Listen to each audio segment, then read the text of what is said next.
नमस्कार। हम लोग मैग्नेटिज्म पढ़ रहे हैं, चुंबकत्व के बारे में। और चुंबकत्व के अंदर आज जो हमारा टॉपिक है उसका नाम है चुंबकीय शैथिल्य वक्र। चुंबकीय शैथिल्य वक्र, और इसे हम BH वक्र भी कहते हैं। अब चुंबकीय शैथिल्य वक्र या BH वक्र क्या होता है वो हम देखते हैं कि चुंबकीय क्षेत्र B किसी लोह चुंबकीय पदार्थ के लिए, कोई भी हम लोह चुंबकीय पदार्थ ले रहे हैं तो लोह चुंबकीय पदार्थ के लिए चुंबकीय क्षेत्र B के अंदर चुंबकीय तीव्रता H के साथ जो परिवर्तन का ग्राफ बनाया जाता है, जो वक्र बनाया जाता है, उसे चुंबकीय शैथिल्य वक्र या BH वक्र कहते हैं। B मतलब चुंबकीय क्षेत्र होता है, B होता है, H होता है चुंबकीय तीव्रता, यानी चुंबकन या चुंबकत्व या चुंबकीय तीव्रता। दोनों के मध्य जो ग्राफ बनाया जा रहा है, किसी लोह चुंबकीय पदार्थ के लिए वक्र बनाया जा रहा है, उसे चुंबकीय शैथिल्य वक्र या फिर BH वक्र कहते हैं।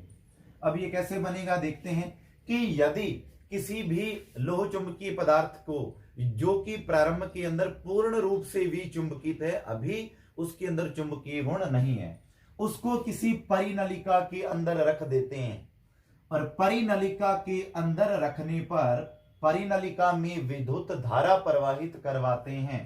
तो विद्युत धारा प्रवाहित करवाने पर इसके ऊपर एक चुंबकत्व आ जाता है, कि चुंबकीय तीव्रता उत्पन्न हो जाती है H = Ni।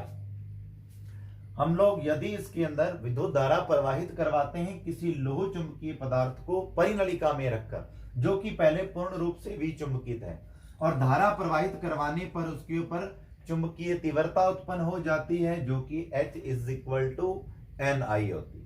और चुंबकीय तीव्रता उत्पन्न होने पर उसमें चुंबकत्व आ जाता है, चुंबकीय गुण भी आ जाते हैं। और हम देखते हैं इसको किस प्रकार से ग्राफ बनाते हैं हम इसका, कि यहां पर तो हम लोग ले रहे हैं H यानी कि चुंबकीय तीव्रता, और यहां पर ले रहे हैं हम B चुंबकीय क्षेत्र यानी कि चुंबकत्व। तो सबसे पहले हम देखते हैं कि विद्युत धारा प्रवाहित करवाते हैं तो इसके अंदर H उत्पन्न हो जाता है और फिर H की वजह से B आ जाता है। तो पहले विद्युत धारा प्रवाहित करवा रहे हैं तो इस प्रकार से इसका ग्राफ बनता है, इसको हमने नाम दे दिया है O और A। तो इस प्रकार से इसके अंदर चुंबकीय गुण आ जाते हैं कि जैसे विद्युत धारा का प्रवाह किया हमने, विद्युत धारा का प्रवाह करने से इसके अंदर चुंबकीय तीव्रता उत्पन्न हुई है और उसके अंदर चुंबकत्व आ गया, यानी चुंबकीय क्षेत्र B। और फिर हम लोग धारा का मान बढ़ाते हैं, I को बढ़ाते जा रहे हैं, तो I को बढ़ाते जाने पर H का मान भी बढ़ता जाता है, और H का मान बढ़ता जा रहा है, H को बढ़ाते जा रहे हैं। तो एक स्थिति ऐसी आती है कि H का मान हम बढ़ाते हैं परंतु B का मान नहीं बढ़ता है। यहां पर देखेंगे A बिंदु के बाद यदि हम H का मान बढ़ाते हैं तो B का मान नहीं बढ़ता है। इस अवस्था को चुंबकीय संतृप्त अवस्था कहते हैं या चुंबकीय संतृप्ति कहते हैं। यानी कि H का मान बढ़ाते जाने पर कि एक H का ऐसा मान प्राप्त होता है जिससे आगे H का मान बढ़ाने पर B के मान में कोई परिवर्तन नहीं होता, B का मान नहीं बढ़ता। तो इस अवस्था को चुंबकीय संतृप्ति या चुंबकीय संतृप्त अवस्था कहते हैं। अब हम विपरीत दिशा में H का मान बढ़ाते हैं, यानी कि H के मान को विपरीत दिशा में पहले के बढ़ाते जा रहे हैं इस डायरेक्शन के अंदर, तो उसके साथ साथ B का मान भी पीछे चलता जा रहा है। तो एक पॉइंट यहां पर B ऐसा प्राप्त होता है कि H का मान इस अक्ष के ऊपर H का मान तो शून्य होगा परंतु B का मान शून्य नहीं होगा, कि H = 0 बट B ≠ 0। कि यहां पर देख सकते हैं हम लोग H की वैल्यू तो शून्य हो रही है परंतु B का मान शून्य नहीं हो रहा, कि चुंबकीय जो तीव्रता है वो शून्य कर देने पर भी पदार्थ के अंदर कुछ ना कुछ चुंबकत्व शेष रह गया है, जिसे हम अवशेष चुंबकत्व कहते हैं। अवशेष चुंबकत्व कहते हैं। कि यहां तक तो चुंबकीय संतृप्त अवस्था थी कि हम H का मान एक निश्चित बढ़ाया तो उसके बाद H का मान बढ़ाए तो B के मान में कोई परिवर्तन नहीं हो रहा था। उसके बाद हम विपरीत दिशा में H के मान को लेकर जा रहे हैं, तो यहां पर एक B बिंदु के ऊपर एक ऐसी स्थिति प्राप्त हुई, बिंदु प्राप्त हुआ भी कि यहां पर देख सकते हैं इस अक्ष के ऊपर, Y अक्ष के ऊपर X और Z 0 होते हैं, तो यहां पर देख सकते हैं H की ये वैल्यू इस अक्ष के ऊपर B वाले के ऊपर H का मान सारी जगह पर शून्य होंगे।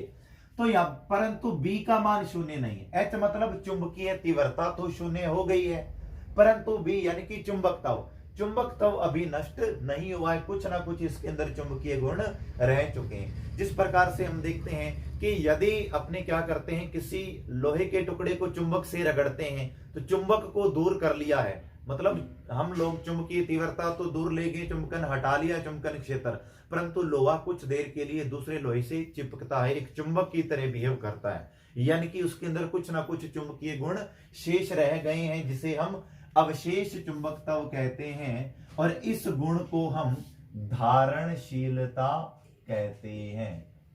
इसी गुण को धारणशीलता कहते हैं कि एक ऐसा पॉइंट प्राप्त हुआ कि जहां पर H का मान तो शून्य हो चुका है, परंतु B का मान शून्य नहीं हुआ। तो H का यानी कि B का वह मान जहां पर H का मान शून्य हो जाता है, तो पदार्थ के इस गुण के अंदर कुछ ना कुछ चुंबकत्व रह जाता है, जिसे अवशेष चुंबकत्व कहते हैं, और इस गुण को धारणशीलता कहते हैं। और B बिंदु के बाद हम विपरीत दिशा में इसको वापिस बढ़ाते जाते हैं कि H के मान को धीरे धीरे हम विपरीत दिशा के अंदर बढ़ा रहे हैं, तो B का मान धीरे धीरे इसके पीछे चल रहा है, कम होता जा रहा है। तो C एक ऐसा बिंदु प्राप्त हुआ कि जहां पर B का मान तो शून्य हो चुका है, परंतु H का मान शून्य नहीं हुआ। कि H का वह मान जहां पर B का मान शून्य हो जाता है वो निग्रह क्षेत्र कहलाता है, निग्रह क्षेत्र। और पदार्थ के इस गुण को निग्राहिता कहते हैं। इस गुण जब H का मान 0 था, B का 0 नहीं था, उस गुण को तो हम धारणशीलता कहते हैं। परंतु यदि B का मान 0 हो गया है, H का मान 0 नहीं हुआ, इस गुण को निग्राहिता कहते हैं। फिर हम विपरीत दिशा में इसे बढ़ाते जाते हैं, बिंदु D तक बढ़ाया तो FB का मान भी विपरीत दिशा में इस प्रकार से बढ़ता जाता है। और उसके बाद यदि हम H का मान विपरीत दिशा में बढ़ाएं तो B के मान में कोई परिवर्तन नहीं होता। सेम ये स्थिति प्राप्त होती है जो A के ऊपर कंडीशन हुई, वही कंडीशन बिंदु D के ऊपर हो रही है कि H का मान आगे बढ़ा रहे थे परंतु B का मान नहीं बढ़ रहा था। वही स्थिति यहां पर है कि H का मान विपरीत दिशा में बढ़ाते हैं परंतु B के मान में आगे कोई परिवर्तन नहीं होता है। इस गुण को हम चुंबकीय संतृप्ति कहते हैं। तो यहां पर भी चुंबकीय संतृप्ति प्राप्त होती है। उसके बाद विपरीत दिशा में पहले की दिशा के अंदर हम लोग क्या करते हैं, वापिस H के मान को लेकर जाते हैं। तो एक ऐसा बिंदु प्राप्त हुआ है जहां पर H का मान तो शून्य हो गया परंतु B का मान शून्य नहीं हुआ, तो इस गुण को धारणशीलता कहते हैं। उसके बाद इस प्रकार से हम वापिस बढ़ाते जा रहे हैं इसके मान को, तो यहां पर एक F ऐसा बिंदु प्राप्त हो गया है हमें जहां पर B का मान शून्य है परंतु H का मान शून्य नहीं है। इस क्षेत्र को निग्रह क्षेत्र या निग्राहिता कहते हैं। सेम यही कंडीशन हुई C और F के ऊपर। फिर विपरीत दिशा में लेकर गए तो इस प्रकार से हमें एक वक्र प्राप्त हुआ O A B C D E F A, जिसे हम शैथिल्य वक्र या BH वक्र कहते हैं। कि रिपीट करते हैं कि हम लोगों ने क्या किया, यहां से किसी भी जब हम पदार्थ को लोह चुंबकीय पदार्थ को परिनलिका के अंदर रख रहे हैं और धारा का प्रवाह करवा रहे हैं तो H यानी कि उसके अंदर चुंबकीय तीव्रता उत्पन्न होती है। धारा का मान बढ़ाते जा रहे हैं तो H का मान बढ़ता जा रहा है और चुंबकीय क्षेत्र यानी कि चुंबकत्व उत्पन्न होता जाता है पदार्थ में। तो एक स्थिति ऐसी आती है कि H का मान तो बढ़ाना चाहते हैं परंतु B के मान में कोई परिवर्तन नहीं हो रहा ए बिंदु के ऊपर, जिसे हम चुंबकीय संतृप्त अवस्था या चुंबकीय संतृप्ति कहते हैं। उसके बाद हम वापिस H के मान को विपरीत दिशा में लेकर जा रहे हैं, कम करते जा रहे हैं, तो B का मान इसके पीछे चल रहा है। बिंदु B के ऊपर एक स्थिति ऐसी आती है जहां पर H का मान तो शून्य हो चुका है, परंतु B के मान में कोई शून्य नहीं हुआ है, यानी कि चुंबकीय क्षेत्र जो था, चुंबकत्व था, चुंबकीय तीव्रता हटा लेने पर भी पदार्थ के अंदर चुंबकत्व शेष रह जाता है, जिसे हम अवशेष चुंबकत्व कहते हैं, और पदार्थ के इस गुण को धारणशीलता कहते हैं। और फिर हम विपरीत दिशा में H के मान को लेकर जाते हैं, तो उसके पीछे पीछे B का मान चलता है। तो C बिंदु एक ऐसा प्राप्त हुआ जहां पर B का मान शून्य हो गया, परंतु H का मान शून्य नहीं हुआ। B is equal to 0 but H is not equal to 0। तो इस बिंदु को हम यहाँ पर इस क्षेत्र को निग्रह क्षेत्र कहते हैं, और पदार्थ के इस गुण को निग्राहिता कहते हैं। फिर हम विपरीत दिशा में H को लेकर जा रहे हैं, तो H का मान बढ़ाना चाहते हैं D के आगे, परंतु B के मान में परिवर्तन नहीं होता, B नहीं बढ़ता है। इसे हम चुंबकीय संतृप्त अवस्था कहते हैं, जो A के ऊपर था वही D पर हुआ।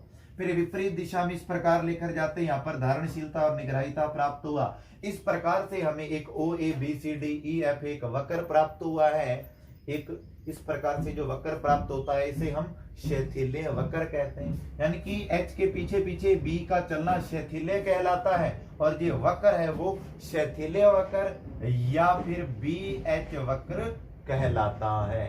फिर हम देखते हैं कि नरम लोहा और स्टील के मध्य जो BH वक्र बनाया जा रहा है, इसमें क्या क्या हो रहा है देखेंगे कि दो हमने BH वक्र बनाए। ये जो वक्र दिखाई दे रहा हमें छोटे वाला, ये तो नरम लोहे के लिए है, और ये जो दिखाई दे रहा है ये स्टील के लिए बनाया है। और हम देखते हैं कि H के किसी मान के लिए जो B का मान है, चुंबकीय क्षेत्र का मान है चुंबकत्व का, वो नरम लोहे के लिए स्टील से अधिक है। कि जो B का मान है वो नरम लोहे का जो है वो स्टील से अधिक होगा। B का मान नरम लोहे के लिए जो B का मान है वो स्टील से अधिक होगा। हमें दिखाई दे रहा है B का मान नरम लोहे के लिए अधिक है स्टील से। और फिर हम देखते हैं आगे 2 नंबर पॉइंट कि जो धारणशीलता का मान है, ये पॉइंट धारणशीलता होता है कि B का मान शून्य नहीं होता परंतु H का मान शून्य हो जाता है। ये धारणशीलता है नरम लोहे के लिए, और ये जो बिंदु दिखाई दे रहा है ये धारणशीलता का मान है स्टील के लिए। तो दोनों में से किसका मान अधिक आ रहा है? नरम लोहे का। तो नरम लोहे की जो, इसका मतलब ये बना कि नरम लोहे की जो धारणशीलता है वो स्टील से अधिक होती है। जो धारणशीलता है वो नरम लोहे की स्टील से अधिक है।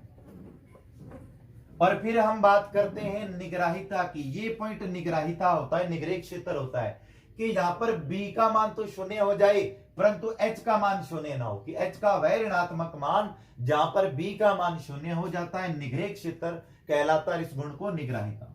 तो यहां पर देख सकते हैं कि दोनों में से किसकी निग्राहिता अधिक है? तो स्टील की जो निग्राहिता है वो नरम लोहे से अधिक आ रही है। जो निग्राहिता है वो नरम लोहे की कम और स्टील की अधिक है। स्टील ग्रेटर देन नरम लोहे। तो नरम लोहे की जो धारणशीलता वो अधिक है और निग्राहिता जो है वो स्टील की यहाँ पर अधिक आ रही है। और फिर जो नरम लोहा है उसके अंदर शिथिल्य ह्रास, शिथिल्य हानि होती है, वो स्टील की अपेक्षा कम होती है। फिर हम नेक्स्ट देखते हैं शैथिल्य हानि या शैथिल्य ह्रास। शैथिल्य ह्रास क्या होता है देखेंगे हम लोग, या शैथिल्य हानि। कि जब पदार्थ को चुंबकित किया जा रहा है, चुंबकन के लिए एक पूर्ण चक्कर के लिए उसे कुछ ऊर्जा देनी पड़ती है चुंबकित करने के लिए, और फिर विचुंबकन के समय उस ऊर्जा का जो होता है ह्रास हो जाता है। ऊर्जा जो होती है वापिस रिपीट हो जाती है। कि जब चुंबकित कर रहे हैं तो ऊर्जा देनी पड़ रही है, और यदि विचुंबकन के समय ऊर्जा जो है वो मुक्त हो रही है, परंतु चुंबकन के समय जो ऊर्जा दी जाती है और विचुंबकन के समय ऊर्जा मुक्त हो रही है, तो मुक्त करने के लिए हमें कुछ अतिरिक्त ऊर्जा देनी पड़ती है। तो इसी प्रकार से जो अतिरिक्त ऊर्जा देनी पड़ रही है, जो ऊर्जा की हानि हो रही है, जिसे हम लोग शिथिल्य हानि या शिथिल्य ह्रास कहते हैं। अब शिथिल्य हानि किस प्रकार से हो रही है, किसी लोग पदार्थ के लिए देखते हैं, क्यों से लिख रहे हैं हम शिथिल्य हानि को या शिथिल्य ह्रास को, कि चुंबकीय पदार्थ का उसका आयतन, जो बी एच वक्र का क्षेत्रफल की बात करते हैं ए, और जो उसकी आवृत्ति है वो एन, तो Q is equal to V A N. V उसका आयतन है पदार्थ का, एक क्षेत्रफल और एन आवर्ती। फिर हम देखते हैं विद्युत चुंबक के बारे में। विद्युत चुंबक क्या होगा, कि यदि विद्युत चुंबक बनाने के लिए कोई भी विद्युत रोधी कोई पदार्थ लिया, उसके ऊपर तांबे का तार लपेट दिया है, तो एक परिनलिका बन गई है, उसके अंदर यदि हम धारा प्रवाहित करवा रहे हैं तो वो एक चुंबक की तरह बिहेव कर रही है परिनलिका, जो कि एक विद्युत चुंबक है। और इस विद्युत चुंबक का उपयोग विद्युत मोटर, विद्युत घंटी, डायनमो, तार संचार आदि इन उपकरणों के अंदर विद्युत चुंबक का उपयोग किया जाता है।